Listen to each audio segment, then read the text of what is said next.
Hola, buenas tardes. Dios le bendiga hoy. Hemos estado viendo he estado compartiendo una serie de mensajes. Comencé con el poder de la oración el año pasado, el poder de un corazón humilde y arrepentido, el poder de una fe sencilla. Y la semana pasada compartí el poder de la provisión de Dios. Una pareja estaba en su automóvil y el señor estaba manejando. Era de esos automóviles más antiguos en donde el asiento era completo, sin que hubiera división. Y la esposa le dice, antes estábamos juntitos y ahora no.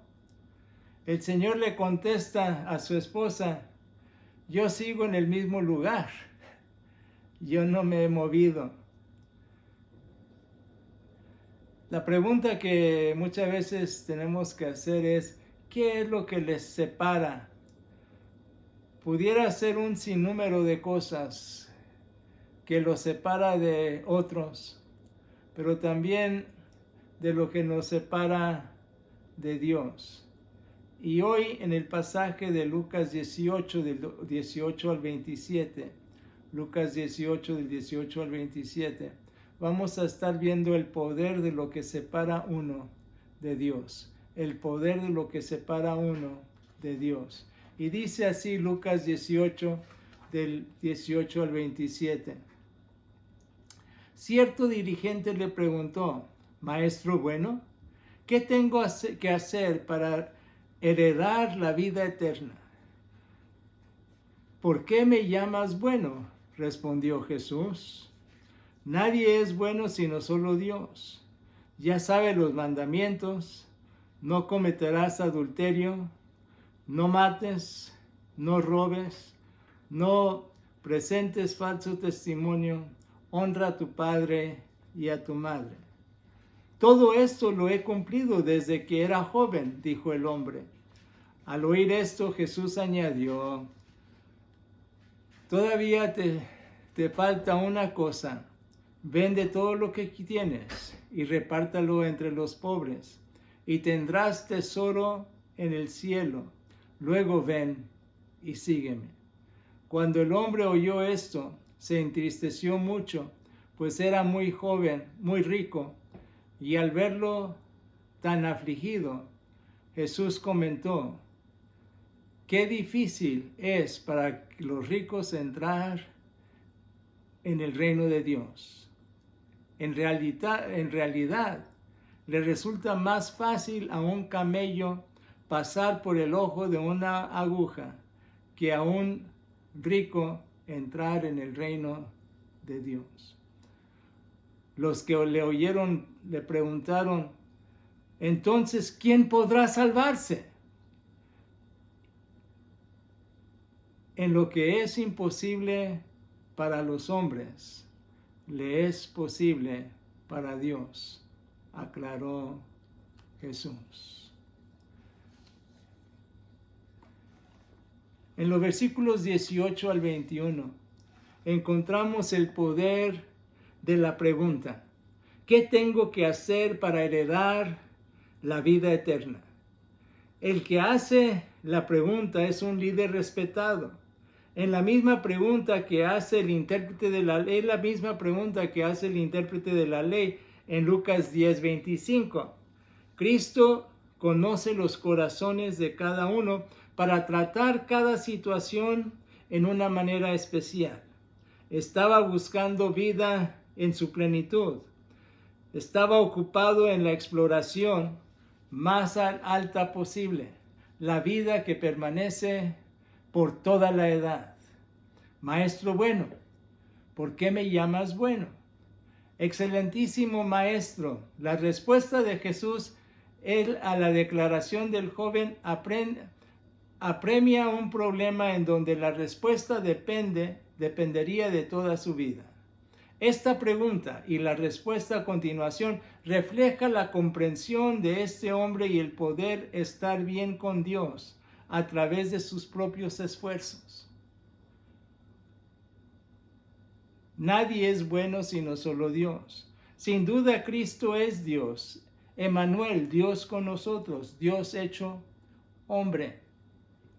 No había duda de que el Señor estaba poniendo en duda su propia deidad. Lo que estaba haciendo es reconociendo su Padre y reconociendo la relación que Él tiene con su Padre. Ya sabe los mandamientos. Se va directamente a los últimos 6 mandamientos del decálogo que tienen que ver con la relación de una persona con su prójimo. No se va a la relación que tenía, los primeros 5 que tienen que ver con la relación con Dios, sino los otros 5 de la relación con el prójimo. Y él entonces responde, el joven, todo eso lo he cumplido desde que era joven. En su manera de ver estaba diciendo la verdad. Él había estado cumpliendo eso en la manera de que él veía las cosas. Muchas veces nosotros vemos que estamos bien, aún proverbios llegan a decirnos en ocasiones que el hombre piensa lo que es bueno, pero Dios conoce el recorrido de la persona. El ejemplo que quiero usar aquí, en la docencia se da mucho valor en hacer la pregunta correcta para que el alumno pueda dirigirse a la solución. El hombre rico estaba haciendo una pregunta, pero el Señor le hizo otra pregunta para dirigirlo a lo que era la real solución que necesitaba él encontrarse. En esta semana podamos hacer preguntas que pongan nuestra mirada en Cristo, que podamos hacer preguntas no para que nos separa de Dios, sino para que con nuestra fe busquemos al Señor. Preguntas no en pensar en dudar al Señor, sino preguntas sí difíciles, pero con ese deseo de decir, Señor, quiero conocerte más, quiero conocerte mejor. Pero los versículos 22 al 25, el poder de lo que falta. Jesús añadió, todavía te falta una cosa. Marcos comparte que Jesús mirándolo lo amó y le dijo, todavía te falta una cosa. ¿Qué le faltaba? No le faltaba ser pobre, sino le faltaba un elemento de control sobre su vida que viene de afuera. Necesitaba que el Espíritu de Dios controlara su vida. Necesitaba deshacerse de lo que le estorbaba. Si quieres ser completo, una cosa te falta. Si quieres quitar todos los obstáculos a la vida eterna, necesitas algo más. Pero ¿qué era lo que le faltaba? Vende todo lo que tienes y repártelo entre los pobres. Necesitas deshacerte de tus posesiones, que era evidente que su corazón estaba apegado. Distribuye lo que tienes entre los pobres para entender que necesitaba una justicia más que su justicia propia.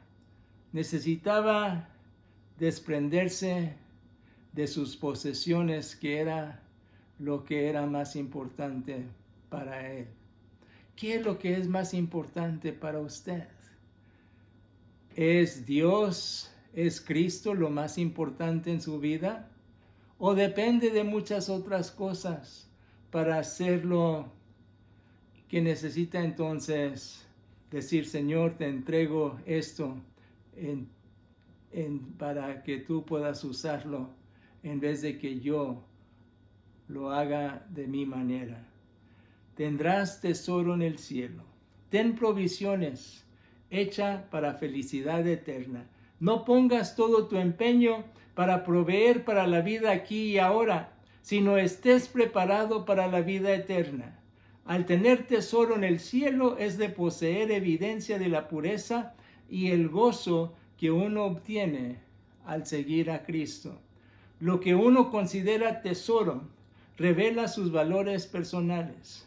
Jesucristo dijo en Mateo 6, 19 al 21, no acumulen para sí tesoros en la tierra donde la polilla y el óxido destruyen y donde ladrones penetran y roban, sino acumulen tesoros en el cielo donde ni la polilla ni el óxido destruyen y donde ladrones no pueden penetrar ni robar.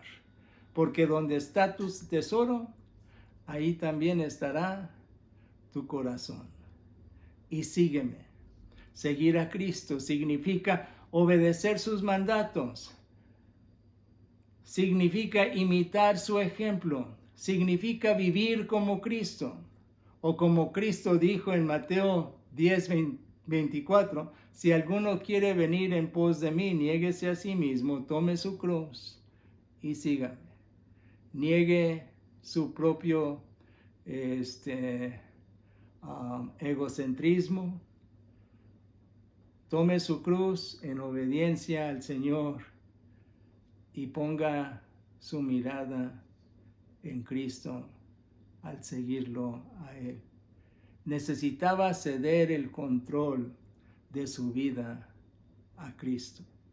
Cuando oyó esto, se entristeció mucho, pues era muy rico. En sí, la palabra que ahí se utiliza en que se entristeció mucho es su cara se desfiguró, pues era multimillonario. El joven volteó su espalda al Señor, sus hombros encogidos, sus manos caídas, sus manos debilitadas, pero no estaba listo para seguir al Señor Jesucristo. No sabemos si lo hizo después o no. No nos dice la palabra nada más, sino en este momento no lo decidió no seguirlo. ¿Cuántas veces en nuestra vida diaria tenemos oportunidades de vivir por Cristo y no lo hacemos? O de entregar nuestra vida a Cristo y no lo hemos hecho. En este momento usted puede dejar aquello que lo está separando de Dios y póngalo en las manos del Señor. Al verlo tan afligido, Jesús comentó, al verlo tan abatido y triste, percibió en él su aflicción.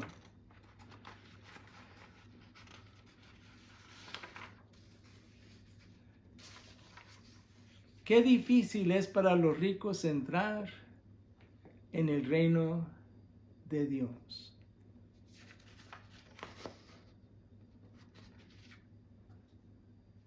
Cuán difícilmente entrarán en el reino de los cielos los que tienen riquezas.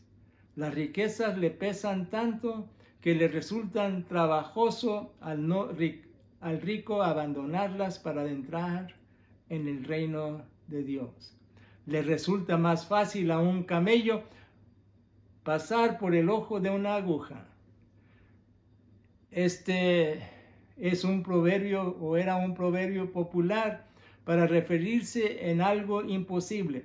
El Talmud 2 veces habla del elefante pasando por el ojo de una aguja como siendo imposible. Y esa es la situación aquí. El Señor le estaba diciendo con este refrán que parecía es imposible al rico entrar con todas sus riquezas. Porque ¿qué pasa muchas veces? Uno quiere comprar el reino de los cielos y el reino de los cielos no está en venta. Que a un rico entrar en el reino de Dios. La idea popular es que el rico estaba cerca de Dios.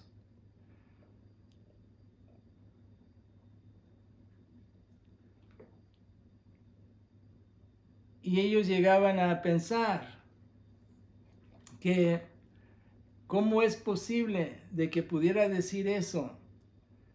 El ejemplo que quiero utilizar aquí es la atención a lo que falta para poder realizar algo. En el caso nuestro, en estos días ha sido que nuestro calentón no ha estado sirviendo exactamente bien. Y para que el calentón de la casa pueda funcionar, debe tener sensores. Y uno especialmente, si falla, entonces no prende, no calienta la casa. Muchas veces, ¿qué es lo que nos falta en nuestra propia vida? En donde el Señor le está diciendo, dame eso para que entonces puedas tener un compañerismo más cercano a mí. La aplicación. Si quiere una vida abundante, ponga todo aquello que está sirviendo su satisfacción egocéntrica y sométase a Cristo. Cede el control de su vida a Dios. La satisfacción egocéntrica enfría la relación con el Señor. En sí, Efesios 4:30 nos dice, no entristezcan al Espíritu Santo. Pero veamos también en ese mismo pasaje, ¿qué es lo que nos dice para que entonces podamos hacer aquello que nos ayuda para aquello que nos falta? Y dice así en Efesios, el capítulo 4, en versículo 30 y consiguiente.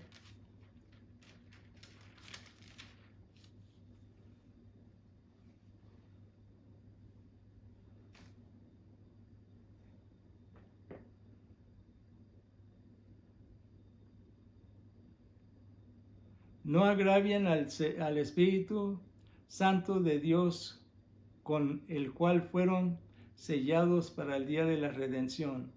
Abandonen toda amargura, ira y enojo, gritos y calumnias y toda forma de malicia.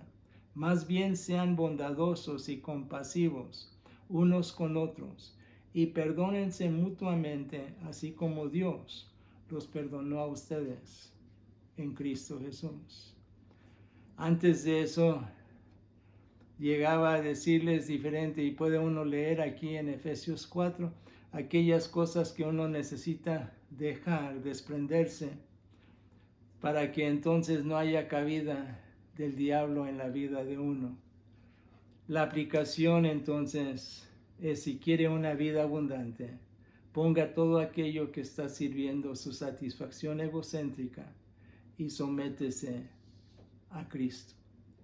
El poder de lo imposible lo encontramos en los versículos 26 y 27.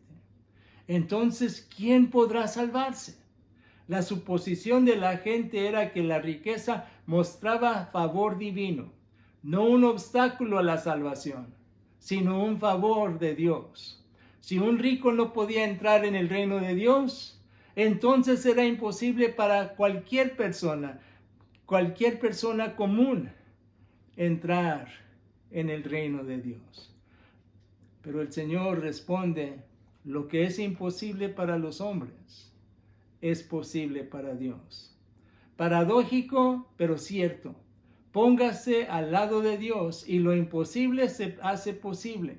Cuando una persona se conecta con Dios, todo aquello que parece imposible se hace posible.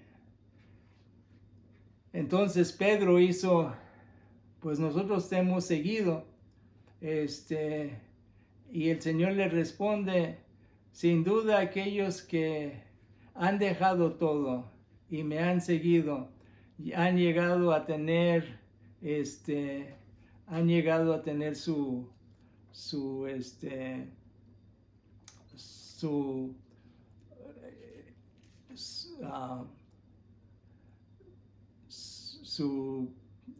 decisión, su posesión. Pero luego termina en decir, y para lo último, la vida eterna. Al dejar todo para Cristo, entonces uno recibe la vida eterna. Recuerde que el Señor tenía su mirada hacia la cruz en ese momento. Y Él entonces estaba dispuesto a dar su vida para que usted y yo podamos tener vida eterna y vida en abundancia. Y podamos disfrutar de ello, comenzando en el aquí y en el ahora, pero terminando en la vida eterna. En sí dijo en ese versículo 29, les aseguro, respondió Jesús, que todo el que por causa del reino de Dios haya dejado casa, esposa, hermano, padres o hijos, recibirá mucho más en este tiempo y en la edad venidera la vida eterna. El poder de lo imposible. El ejemplo que quiero utilizar aquí es Martin Luther King. Al hacer el llamado a los creyentes a amar a sus enemigos, y uno tiene que recordar que en ese tiempo los blancos le estaban haciendo la vida imposible a la gente negra, a la gente morena. Y él entonces hizo hincapié de que aunque un creyente tenga dificultad amar a aquellos que lo acosan, este amor crece de una constante entrega total a Dios. Esto crece en una entrega total al Señor. Y cuando otros querían pelear, Él decía, necesitamos amar al enemigo, necesitamos amar a los que nos hacen mal. La aplicación a nuestra vida ¿está enfrentando algo que le parece imposible? Póngalo en las manos del Señor. Al poner su vida en las manos del Señor, vaya al Señor en sus condiciones y no en las condiciones del Señor y no en las condiciones de uno. Entrégale aquello que le separa de vida abundante en Él. Entrégale aquello que parece ser imposible. Entrégale aún el amar al enemigo que parece ser muchas veces imposible de que hagamos. En conclusión, entrega aquello que lo separa del Señor. No deje aquello que parece ser imposible separarle de la vida abundante. El Señor desea para usted en esta semana que tenga vida, pero la tenga en abundancia. Haga preguntas que le dé oportunidad de mirar al Señor en una visión de confianza en Él y no en duda. No deje que la duda lo abrume. Ponga en las manos del Señor lo que le falta. El último de la serie de sermones será la siguiente que compartiré. No sé si la semana que entra o en 2, pero el tema será el poder de Jesús para sanar.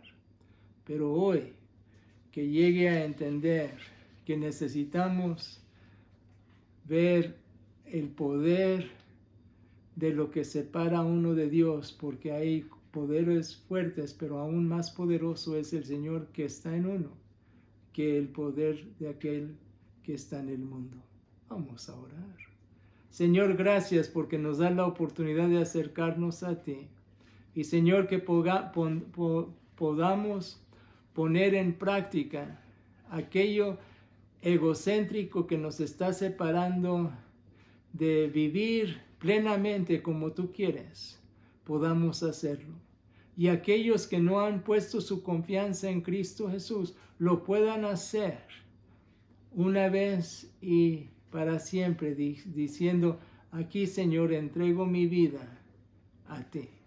Esto, Señor, te lo pido en el nombre de Cristo Jesús, Señor y Salvador nuestro. Amén. Dios le bendiga y nos veremos en la siguiente ocasión.